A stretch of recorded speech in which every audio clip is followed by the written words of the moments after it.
우리 마음을 한번 다짐하겠습니다. 주여 말씀하옵소서. 말씀대로 지켜 행하는 우리 모두가 되기를 축복합니다. 나눔지 다 가지고 계시죠? 오늘 설교 제목이 무엇입니까? 사랑하는 만큼 희생할 수 있다. 동의하십니까? 사랑하는 만큼 희생할 수 있다. 질문 1번. 여러분은 문화적 변화에 어떻게 반응하는 성향을 가지고 있습니까? 새로운 어떤 것들이 생겼을 때 거기에 대해서 빨리 수용하는 쪽입니까? 아니면은 그 변화를 거부하는 쪽입니까? 여러분이 성향을 봤을 때 어떤 변화에 대해서 빨리 수용하는 사람들을 우리가 early adopter라 그렇게 얘기합니다. 초기 수용자, 뭐든지 빨리 이렇게 받아들여가지고 그것을 이렇게 하는 사람들. 이런 사람들은 대체로 좀 창의적이고 모험심이 있는 사람들입니다. 그런데 그 반대 성향은 돌다리도 어떻게 해요? 두드려보고 건너간다. 또 좋은 성향일 수 있습니다. 그런데 이런 사람들은 대체로 현실에 안주하고 습관에서 벗어나기를 싫어하는, 자기 습관에 계속 거기에 이렇게 매여 있는 그런 사람들입니다. 그런데 이 두 성향 중에서 양극단은 안 좋습니다. 양극단은 안 좋고 어떻게 적절하게 잘 조화를 시켜가지고 하긴 할 거는 하긴 하고 또 빨리 받아들일 거는 빨리 받아들이고 이 판단을 잘하는 것이 고할 때 고하고 스톱할 때 스톱해야 돈을 따죠. 고스톱을 잘 하셔야 됩니다. 그래서 우리가 이 변화에 대해서 수용할 건지 말 건지를 잘 판단해 가지고 그렇게 해야 되는데, 질문 2번. 예수님의 복음은 우리에게 어떤 변화를 요구합니까? 복음은 우리가 기존에 가지고 있던 가치관을 다 뒤집으라고 얘기합니다. 원수를 사랑하라. 우리 원수를 사랑할 수 있습니까? 일반적으로 용서하라. 얼마만큼? 3번 하면 됩니까? 7번까지 하면 됩니까? 70번씩 7번이라도 해라. 그렇게 말하고 있습니다. 높아지는 자는 낮아질 것이다. 큰 자는 작은 자를 섬겨야 된다. 이런 거 성경에서 말씀하는 우리의 요구하는 것을 어떻게 보면은 우리가 생각하는 모든 것을 다 뒤집어야 돼요. 왜 그럴까요?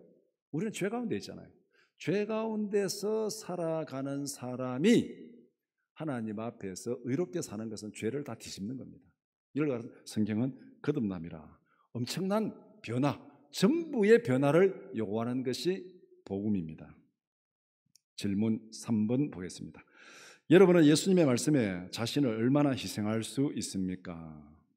예수님을 사랑함으로 자신의 생각과 행동을 포기할 수 있습니까? 이 질문입니다. 성경은 우리에게 우리의 삶의 총체적인 변화를 요구하는데 나는 거기에 얼마만큼 따라갈 수 있는가? 예수님을 사랑하는 만큼 희생하고 포기할 수 있습니다. 예수님을 사랑하지 않는다면 전혀 희생할 이유도 없습니다. 예수님을 사랑하는 것만큼 포기하고 희생한다. 이 사랑하는 것만큼 포기하고 희생한다는 것은 어떻게 알 수 있느냐? 우리 자식을 키워본 사람들은 다 경험하시죠? 자식에 대한 사랑과 희생과 봉사는 어디까지 가느냐? 자식을 사랑하는 것만큼 우리는 포기하고 희생할 수 있습니다. 예수님을 사랑하기는 하지만은 예수님 이거는 안 됩니다. 이거는 절대 포기할 수 없습니다. 그런 것이 여러분들의 마음속에 있습니까? 난 이거는 절대 안 됩니다. 나 다 할 수 있는데 이거는 안 됩니다. 그것이 뭔지를 우리가 한번 찾아봐야 됩니다. 그것이 있어서는 안 돼요. 우리가 의식하든 의식하지 못하든 예수님 이거는 안 됩니다 하는 그게 있으면 안 돼요. 그거까지도 우리는 예수님 앞에 다 포기할 수 있어야 된다는 것. 오늘 본문 누가복음 7장 36절에서 50절을 읽었습니다. 본문은 누가복음 전체의 결론입니다. 7장의 결론입니다. 세례 요한의 세례를 받아들이는 사람들은 예수님의 복음도 받아들인다. 세례 요한의 세례를 거부하는 사람들은 예수님의 복음도 거부한다. 이 결론이에요. 7장의 결론입니다. 이게. 세례 요한의 전하는 복음을 듣고 회개하고 세례받은 사람들은 예수님이 전하는 복음도 받아들이는데 세례 요한의 그 회개 선포의 복음을 받아들이지 못하는 사람들은 예수님의 복음도 받아들이지 못한다. 변화에 대해서 전혀 무감각하고 배척하는 그런 모습을 보여주고 있습니다. 본문에서는 이런 현상의 구체적인 실례를 소개하면서 복음의 핵심을 선포하고 있습니다. 본문을 두 부분으로 나누어서 함께 살펴보고자 합니다. 첫 번째는 식사 자리에서 일어난 돌발 사건 36절에서 39절입니다. 두 번째는 여인의 행동에 대한 예수님의 해석 40절에서 50절입니다. 첫 번째, 식사 자리에서 일어난 돌발 사건. 질문 11번. 바리새인 시몬이 예수님을 초청한 식사 자리에 누가 끼어들었습니까? 오늘 본문 36절부터 배경을 설명하고 있는데 시몬이라는 사람, 바리새인입니다. 바리새인 시몬이 예수님을 자기 집에 식사 자리에 초대를 했습니다. 이것이 오늘 본문의 설정입니다. 자, 그럼 여기서 주인공이 누굽니까? 적어도 두 사람, 식사 자리에 초대한 호스트가 있어야 되고 초대받은 아주 주민이 있어야 되잖아요. 그러니까 예수님이 초대를 받았고 바리새인 시몬이 예수님을 초대했습니다. 적어도 이 두 사람 중에 한 사람이라도 빠지면은 이 식사 자리는 의미가 없는 거죠. 그러니까 적어도 이 두 사람이 식사의 주인공이고 또 그 이외에 두 사람 외에도 사람들이 많이 있었습니다. 뒤에 보면 49절에 보면은 거기에 이제 사람들이 많이 있었는데 시몬의 가족들이 있을 수도 있고 또 시몬의 친구들 바리새인들이 거기에 많이 함께 와 있을 수도 있었습니다. 그런데 그 식사 자리에 초청받지 못한 한 불청객이 끼어들었습니다. 그 동네에서 죄인으로 낙인 찍힌 한 여자였습니다. 여자가 사람들에게 죄인이라고 낙인 찍히는 것은 그 여자가 10중 8구 창녀입니다. 남자가 죄인이라고 낙인 찍히면은 그 남자는 10중 8구 세리입니다. 그러니까 세리와 죄인. 그리고 보면은 이 세리와 창기, 성경은 이렇게 또 표현을 많이 하고 있습니다. 그러니까 바리새인들은 죄인들과 어울리지 않습니다. 지금 시몬이 바리새인이고 바리새인이 집이잖아요. 친구들이 많이 있습니다. 바리새인들은 죄인들과 어울리지 않고 이 여자는 죄인이라고 낙인 찍힌 여자입니다. 그러면은 바리새인들이 죄인들과 함께 식사하는 것은 상상할 수도 없는 겁니다. 죄인들과 어울리지도 않는데 어떻게 함께 식사를 할 수 있습니까? 그것도 자기 집에 불러들여가지고. 유대인들이 생각할 때 식사는 최고의 친밀한 교제입니다. 오늘 우리에게도 뭐 별로 차이가 없이요. 누구와 함께 식사하느냐 그것이 굉장히 중요하잖아요. 특히 이 성경에서 함께 식사했다는 거, 우리가 성찬에 참여했다는 거, 이거는 생명 공동체가 된다는 그런 의미가 있습니다. 그렇기 때문에 유대인들은 함께 식사하는 거 굉장히 중요하게 생각해요. 이방인들이 집에 가서 식사할 수가 없습니다. 그러니까 사도행전을 보면 베드로가 고넬료 집에 들어가서 식사하는 거, 그 얼마나 막 신중하게 막 생각하면서 힘들게 들어가는지 그 장면을 사도행전에서 설명하고 있잖아요. 그런데 이 여인이 지금 죄인이라고 낙인 찍힌 여인이 바리새인의 집에 예수님과 함께 식사하는 자리에 그냥 불청객으로 끼어들었습니다. 바리새인 시몬의 입장에서 보면은 이 여인은 식사 자리를 망치는 불청객입니다. 도저히 와서는 안 되는 그 여자가 여기에 들어와가지고 식사 자리를 지금 다 망치고 있는 그 상황이 지금 이 본문의 상황입니다. 바리새인 시몬이 볼 때는 굉장히 신경질나고 어떻게 보면 분노가 솟아나는 이 감히 이 X년이 아니 년의 X를 붙였는데 이게 잘못 붙였네요. 이 감히 X가 이래야 되는데 머리채를 잡고 막 이렇게 막 끌어내고 싶은 그런 마음이 지금 이 시몬의 마음일 겁니다. 질문 12번. 시몬이 준비한 식사 자리에 끼어든 여인은 어떤 행동을 하였습니까? 여인이 지금 들어오긴 들어왔는데 어떤 행동을 했는가? 38절에서 이 여인이 왜 예수님의 식사 자리에 왔는지를 설명하고 있습니다. 이 여인은 향유를 담은 옥합을 들고 왔습니다. 눈물로 예수님의 발을 적시고 자기 머리털로 발을 닦았습니다. 예수님의 발에 입을 맞추고 그 비싼 향유를 예수님의 발에 부었습니다.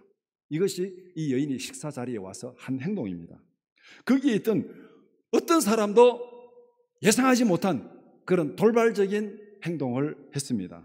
죄인이 감히 의인들의 식사 자리에 나타나서 이렇게 무례한 행동을 할 수 있느냐? 예수님의 발에다 막 이렇게 하고 막 향유도 붓고 이런 시키지도 않는 일을 할 수 있느냐? 이렇게 분노할 수도 있고 또 한편으로는 이 비싼 향유를 저렇게 낭비할 수 있느냐? 이렇게 생각할 수도 있습니다. 여인이 끼어든 이유는 예수님께 최고의 사랑과 존경을 표현하기 위해서 예수님 앞에 자기의 마음속에 있는 최고의 존경과 사랑을 표현하기 위해서 그 여인은 이 식사 자리에 모든 사람들의 그 따가운 시선에도 불문하고 지금 용기 있게 뛰어들어온 그런 모습입니다. 머리를 풀어서 눈물로 발을 닦았습니다. 이 식사로 초대한 손님의 발을 씻는 종은 그 집에서 제일 낮은 종입니다. 유대인들의 그 풍습에 사막 지역에 먼지가 많기 때문에 집에 들어갈 때 발을 씻고 들어가야 되는데, 이 손님이 오면 발을 씻어주는 종이 있습니다. 그 종은 그 집의 종들 중에서 제일 낮은 종입니다. 그런데 이 여인은 지금 그 발을 씻는데, 예수님이 발을 씻는데 물로 씻는 게 아니고 눈물로 씻습니다. 눈물로. 그 다음에 그 발을 뭘로 닦냐면 수건으로 닦는 게 아니고 자기 머리카락으로 닦습니다. 우리 여자들에게 있어서 머리카락이 얼마나 이게 참 소중한 것입니까? 이 여자들의 자존심이에요. 머리카락이 여자들의 자존심이에요. 자존심인지 아닌지는 테스트하는 방법은 간단합니다. 오늘 이 예배 한 번씩 나갈 때 뒤에 가지고 누구 다 가서 아이고 오랜만이다고 머리카락 쥐고 막 흔들어 보세요. 여자들이 제일 치욕이 뭐냐면 머리채를 잡혀가지고 끌려나갔다 이러면 이게 제일 치욕적인 거잖아요. 머리채를 잡혀서 끌려나갔다 이러면 그보다 더 치욕적인 게 없잖아요. 그러니까 근데 이 여자는 머리카락을 가지고 예수님의 발을 닦았습니다. 철저한 겸손입니다. 철저한 겸손. 자기 머리를 풀어서 예수님 발을 닦는. 발에 입을 맞추고 향유를 부었습니다. 머리가 아닌 발에 부었어요. 향유는 기본적으로 머리에 붓는 거예요. 기름은. 왜냐하면 이 사막지대 여행을 하면 막 열을 받아가지고 머리에 열을 받아서 뜨겁습니다. 뜨거우니까 이 열받은 머리를 식히기 위해서 이 머리에 기름을 붓는 이런 풍습이, 아주 존경하는 사람들에게는 손님이 오면 머리에 기름을 붓는 이런 풍습이 이 사막 기후에는 있습니다. 우리에게는 머리에 기름 부으면 난리 나죠. 이것도 샴푸로 감아야 되는데 어디다 머리에 기름을 붓냐고. 그런데 하여튼 이 풍습이 다르기 때문에 머리에 기름을 붓습니다. 그런데 이 여인은 이 향유를 예수님의 머리에 부어야 되는데 이 여인의 입장에서 감히 내가 어떻게 예수님의 머리까지 접고 나올 수 있는가? 머리에 접고 나올 수 없어서 발에 붓는 겁니다. 철저한 복종과 헌신과 존경을 표현하는 것입니다. 우리에게는 예수님에 대한 이런 사랑이 있는가? 이 본문을 읽으면서 우리에게 이런 질문을 던져야 됩니다. 오늘 이 성경이 왜 이렇게 기록해가지고 우리가 읽고 보고 듣고 하겠습니까? 옛날에 이런 일이 있었다 그 얘기를 지금 전해주기 위해서 하겠습니까? 아니죠.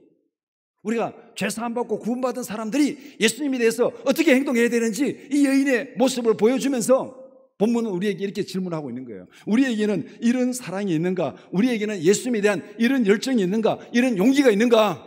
다른 사람들이 막 시선이 따가운데도 불구하고 내가 예수님에 대한 사랑을 표현하기 위해서, 실천하기 위해서 그 따가운 시선을 뚫고 들어갈 수 있는 그런 용기와 열정이 있는가? 사랑하면은 용기가 생깁니까? 생기지 않습니까? 사랑하면은 용기가 생기죠. 사랑하면은 열정이 생깁니까? 생기지 않습니까? 사랑하면은 열정이 생깁니다. 연애해 보신 분들은 다 아십니다.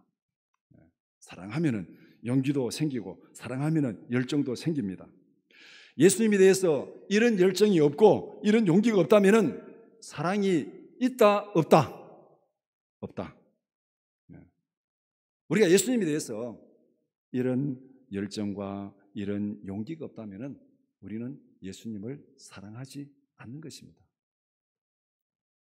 향유는 갖다 붓는 거는 접어두고 우리 일상적으로 하나님을 사랑한다는 그 표현은 우리가 하나님의 말씀을 대하는 자세에서 드러납니다. 시편 1편에 주야로 말씀을 묵상하는 자로다. 하나님을 얼마나 사랑하면, 또 시편에 보면 그런 구절들이 많이 있으면 내가 다 주를 사랑하고 주의 말씀을 사랑해서 말씀이 꿀보다 달고 송이 꿀보다 달고 하나님에 대한 사랑을 그렇게 표현하고 있잖아요. 예수님을 사랑하면은 예수님 앞에 기도하는 것도 굉장히 간절하게 기도할 수 있습니다. 사랑이 말씀에 대한 우리의 태도, 기도에 대한 우리의 태도가 우리가 예수님을 얼마나 사랑하는지를 잘 보여주고 있습니다. 예를 하나 들면 여러분의 아들이 군대를 갔습니다. 군대 가면은 며칠 지나면은 옷이 오잖아요. 그렇죠? 옷보따리에 막 옷이 막 흙이 묻고 막 진흙탕 묻은 거 옷 받아 보면은 여러분들의 마음이 어떻습니까? 아이고 이놈이 이제 집에서 땡가땡가 놀더니 가서 이제 좀 고생 좀 하고 이제 사람 되겠다. 아이고 잘 됐다. 그렇게 합니까? 그 옷보따리 붙들고 울고 불고 난리 납니까? 제가 지금까지 들어본 거로는 옷보따리 받고 안 들어본 엄마는 친엄마가 아니에요. 계모예요. 그 옷보따리와 함께 편지가 왔습니다.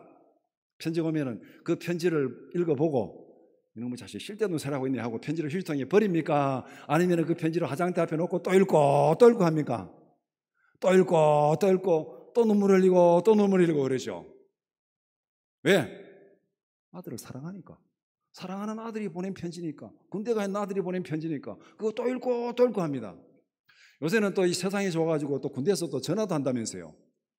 전화하면은 아들이 전화 왔는데 그거 내 귀찮다 지금 내 빨리 내 바쁜 일 가야 된다고 전화를 빨리 끊습니까? 한마디라도 더 하려고 막 전화 받고 막 물어봅니까? 저는 통화를 안 해봐서 모르겠는데 어떻습니까? 한마디라도 더 하려고 하겠습니까? 빨리 끊으려고 하겠습니까? 한마디라도 더 하려고 하지. 왜? 그 아들을 사랑하니까. 그러면 우리가 예수님을 진짜 사랑한다면 하나님의 말씀을 그런 간절한 마음으로 받아들이는 게 사랑하는 것이고, 하나님 앞에 한마디라도 더 하려고 간절한 마음으로 기도하는 것이 하나님을 사랑하는 거예요. 말씀이 귀찮아지고 기도가 귀찮아지면 사랑이 없는 거예요. 이것이 12번에서 예수님이 보여준 행동입니다. 그 여인이 보여준 행동입니다. 질문 13번. 돌발적인 상황을 지켜본 시몬은 예수님을 어떻게 생각했습니까? 시몬은 예수님이 선지자가 아니라고 생각했습니다. 39절에 이 여인이 어떤 사람인지 동네 사람들이 다 알고 있다. 그런데 예수님은 그 여인을 물리치지 않고 그 여인의 행동을 그대로 받아들이고 있다. 그렇다면 이 예수님은 누구라는 거예요? 이 여인과 같이 어울리는 죄인의 친구라는 거죠. 이와 동주라는 거예요. 유유상종이라는 거예요. 이 여인과 같이 어울리는 유유상종이다. 이렇게 본다면 예수님은 선지자일 리가 없다. 지금 그것이 39절에서 바리새인 시몬이 지금 생각하는 겁니다. 시몬은 자신이 알지 못하는 것이 있었습니다. 이 시몬이 판단할 때 이 여인은 죄인이고 이 죄인의 행동을 용납하는 예수님은 선지자가 아니다.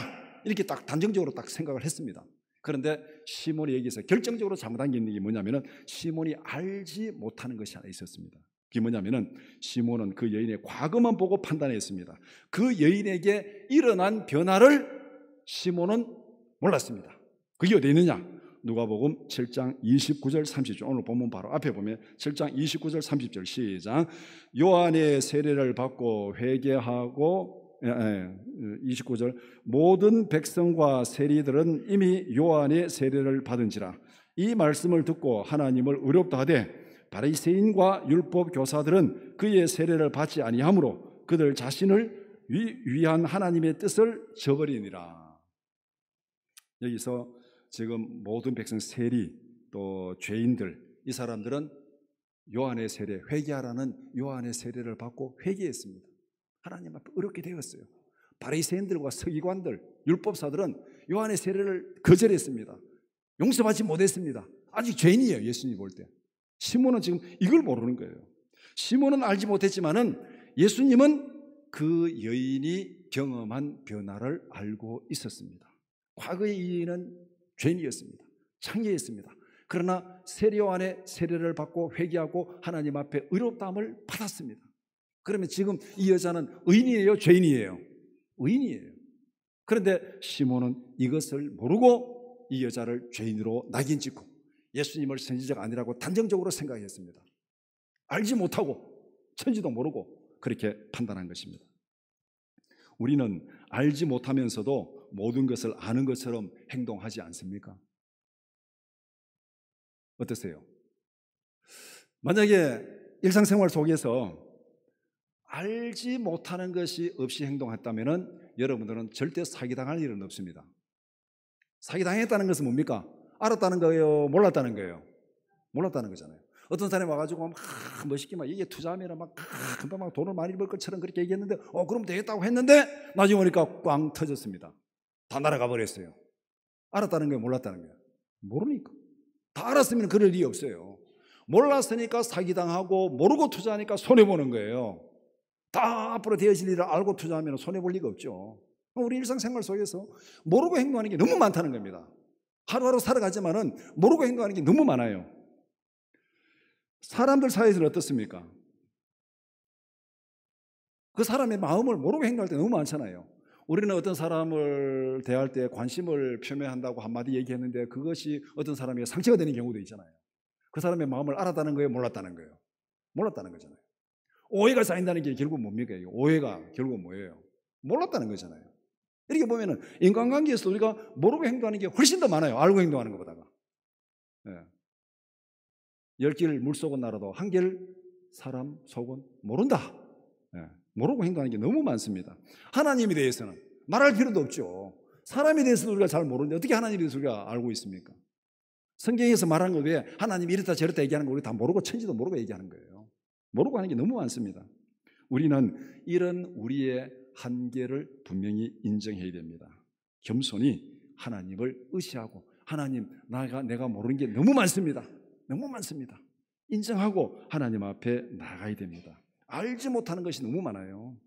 고린도전서 1장 25절 시작. 하나님의 어리석음이 사람보다 지혜롭고 하나님의 약하심이 사람보다 강하니라.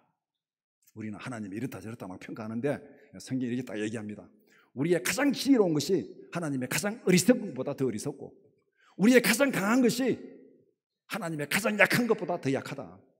그러면 우리를 고집해야 됩니까? 우리를 포기하고 하나님을 의지해야 됩니까? 우리를 포기하고 하나님을 의지해야 되는 거예요. 그것이 오늘 이 본문에서 지금 예수님이 시몬의 행동을 보고 행동하는 거고 말하는 거고 시몬이 지금 잘못한 그 모습을 성경은 이렇게 우리에게 말씀하고 있습니다. 알지도 못하면서 다 아는 것처럼 남을 정죄하고 판단하는 그런 어리석음에 빠지지 말라. 두 번째, 여인의 행동에 대한 예수님의 해석입니다. 질문 21번. 예수님은 여인의 행동을 어떻게 평가했습니까? 예수님은 여인의 행동을 대단히 칭찬했습니다. 여인의 행동은 식사 자리의 분위기를 망친 무례한 행동이 아니었습니다. 비싼 향유를 낭비하는 행동도 아니었습니다. 죄를 용서받은 은혜를 깨닫고 최고의 감사와 사랑과 존경을 표현하는 것이었다. 예수님은 여인이 그렇게 행동한 이유를 시몬에게 설명합니다. 앞에서 시몬은 지금 이 여인의 행동을 보고 여인도 정죄하고 예수님도 정죄하고, 그런데 예수님은 그 시몬의 생각을 알고 이 여인이 왜 이렇게 행동하는지 예수님이 지금 시몬에게 얘기하고 있습니다. 이 여인은 지금 굉장히 오해를 받고 있는 거죠. 사람들 앞에 이 죄인이 감히 바리새인의 집에 들어와가지고 의인들의 집에 들어와가지고 이렇게 행동하다니 이런 여자가 있느냐 하고 지금 굉장히 오해를 받고 있는데, 이 여인은 지금 억울하죠. 어떤 면에서 보면은 예수님 앞에 대한 그 은혜의 사랑이 너무 감사해가지고 자기가 표현할 수 있는 최고를 표현하고 싶어 왔는데 사람들은 막 따가운 시선으로 지금 그 여자를 보고 있는 거예요. 그럼 이 여자는 굉장히 오해를 받고 있는 겁니다. 자기 말을 정말 막 하고 싶죠. 자기 입장을 막 표현하고 싶습니다. 그런데 누가 그 여인의 입장을 변호해 줍니까? 자기가 합니까? 예수님이 합니까? 예수님이 변호해 주는 거예요. 우리에게도 이런 은혜가 있기를 축복합니다. 내가 사람들 앞에 오해를 받고 때로는 막 사람들의 비난을 받는데 내가 나서서 막 설명하기보다는 예수님이 내 마음을 다른 사람들에게 이해할 수 있도록 변호해 주시기를 바랍니다. 이 기도가 우리 이 기도가 예수님의 변호하심을 기도하고 또 그 때를 기다리고 인내하는 마음이 우리에게 필요합니다. 예수님이 비유를 들어서 설명합니다. 빚을 많이 탕감받은 사람과 적게 탕감받은 사람이 있다. 누가 더 사랑하겠느냐? 누가 더 감사하겠느냐? 이렇게 물으니까 시몬이 뭐라고 답변했습니까? 더 많이 탕감받은 사람이 더 많이 사랑합니다. 당연하죠. 그렇다면 이 여인이 왜 이렇게 행동하느냐? 너무나 많은 죄를 용서받았기 때문에 감사함으로 그렇게 하고 있는 것이다. 그렇기 때문에 이 여인의 행동은 결코 비난받을 일이 아니다. 오히려 격려하고 칭찬할 일이라고 그렇게 말하고 있습니다. 무슨 일을 하든지 예수님의 평가가 중요하지 않습니까? 예수님이 옳다 하면 옳은 줄 믿습니다. 예수님의 평가가 중요하잖아요. 우리는 살아가면서 예수님의 평가, 하나님의 평가보다가 사람들의 평가에 너무 신경 쓰고 너무 거기에 휘둘릴 때가 많이 있습니다. 사람들이 나를 어떻게 생각할까? 사람들 앞에서 내가 어떻게 비칠까? 이것 때문에 너무너무 괴로워할 때도 많이 있습니다. 체면 100%로 살아가는 것이죠. 내 실상은 접어두고 내 모습을 다 가리고 사람들 앞에서만 멀쩡하게 보이면은 멀쩡한 것처럼 그렇게 생각하는데 그건 착각이에요. 그건 우리의 중심을 보시는 하나님 앞에서 어떤 평가를 받느냐가 더 중요한 거예요.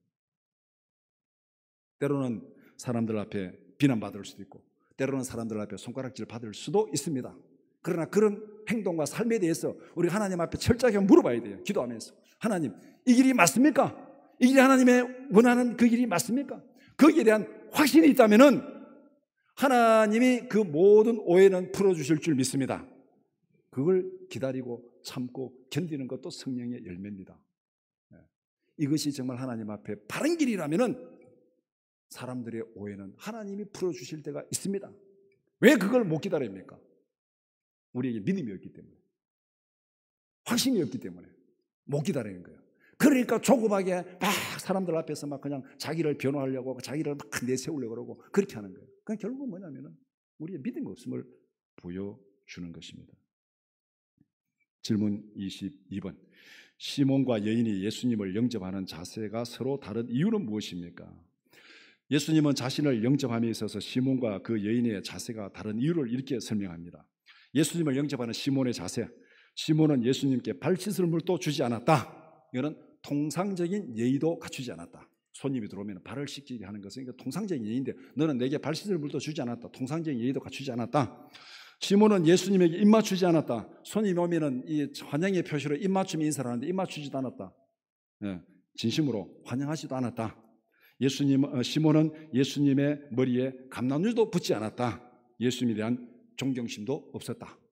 아주 귀한 손님이 오면은 감람줄을 머리에 붙는 게 존경의 표시인데 그렇게 하지 않았다. 이게 시몬이 예수님을 영접하는 자세입니다.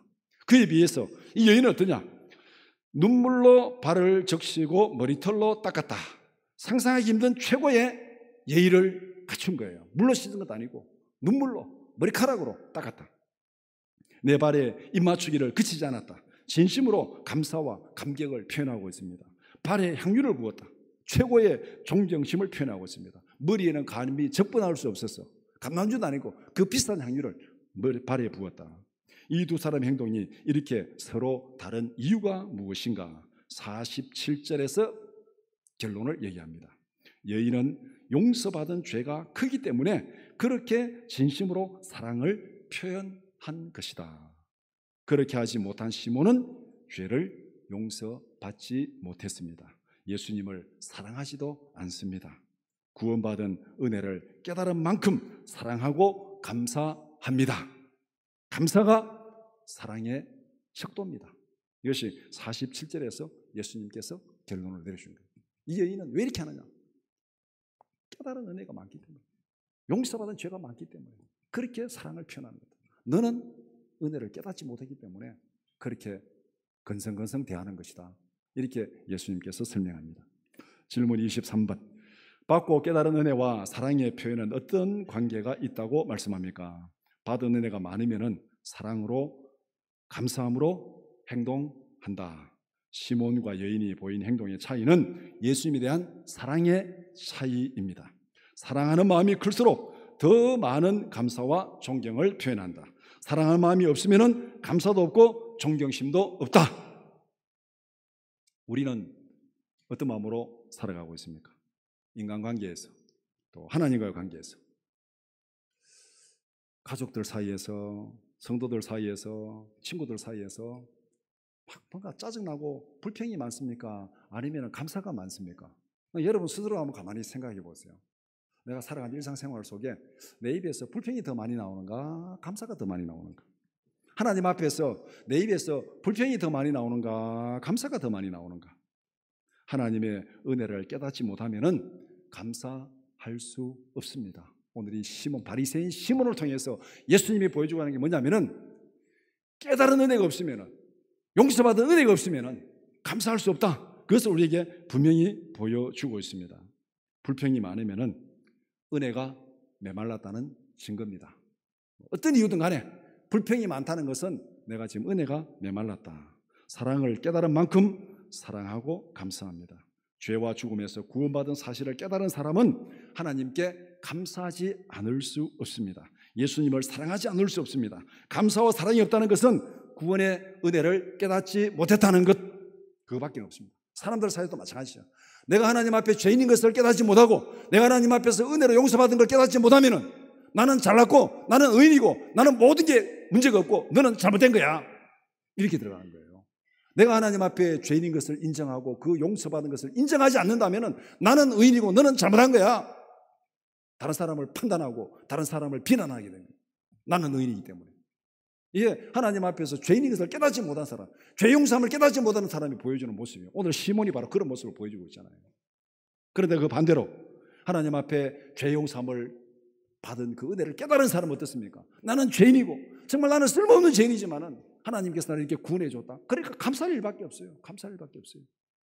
오늘 이 여인이 그 모습을 우리에게 보여주고 있잖아요.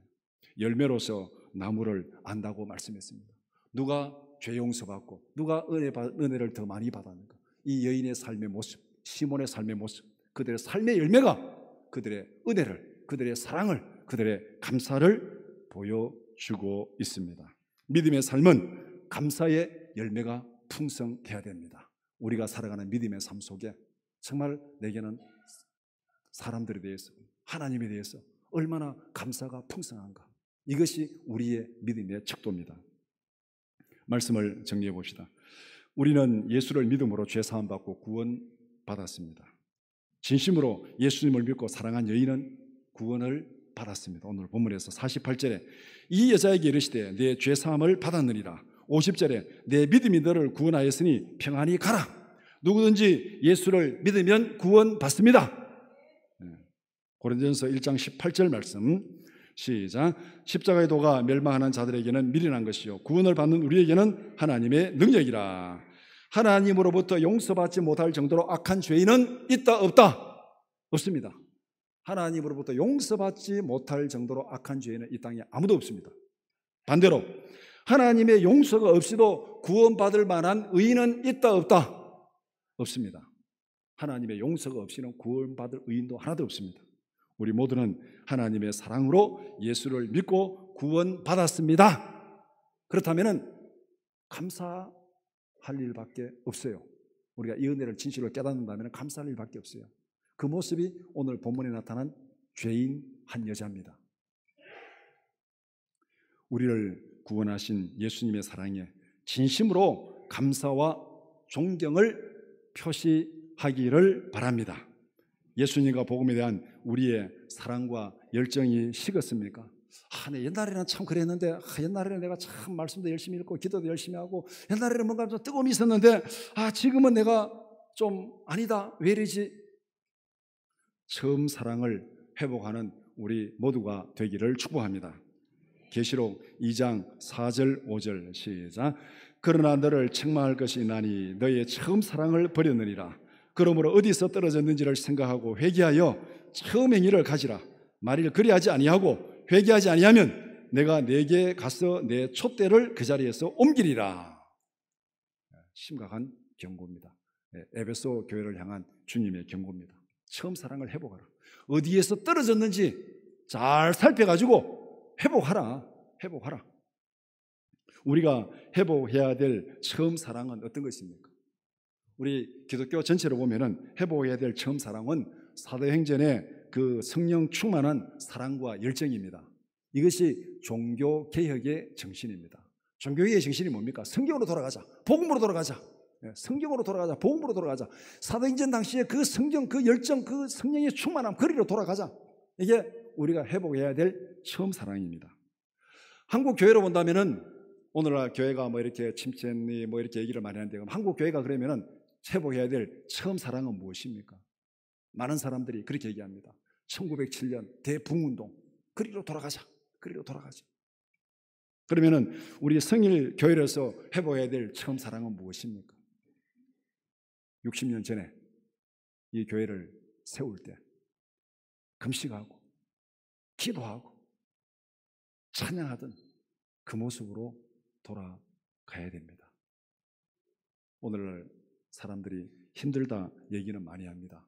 힘들다 얘기는 많이 하는데, 힘들다고 얘기를 많이 하는 것만큼 하나님 앞에 금식하며 매달려서 기도하는 모습은 잘 보이지 않습니다.